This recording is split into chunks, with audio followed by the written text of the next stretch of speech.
गोकुळ दूध संघाच्या निवडणुकीसाठी आमदार सतेज पाटील यांचं ठरलं. राजर्षी शाहू शेतकरी समविचारी आघाडीच्या माध्यमातून उतरणार निवडणुकीच्या रिंगणात. पश्चिम महाराष्ट्र देवस्थान समितीमध्ये 2017 ते 2021 या दरम्यान झालेल्या गैरव्यवहार प्रकरणी न्याय मिळाला नाही तर मुंबई उच्च न्यायालयात दाद मागणार, क्षत्रिय मराठा रियासत फाउंडेशनचा इशारा. मोबाईल परत आणण्याच्या वादातून उद्भवलेल्या आणि 30,000 रुपयांच्या सुपारीतून घडलेल्या इचलकरंजीतील हैदर कलावंत खून प्रकरणी गणेश इंगळेला जन्मठेप, अतिरिक्त जिल्हा आणि सत्र न्यायालयाचा निकाल.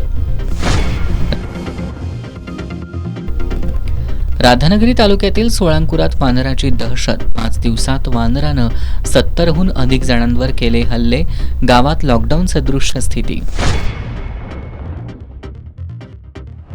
आणि कोल्हापूर शहरातल्या तावडे हॉटेल परिसरातील 204 बांधकामांबाबत महापालिकेकडून 2 सत्रात सुनावणी, 193 प्रकरणांची सुनावणी पूर्ण.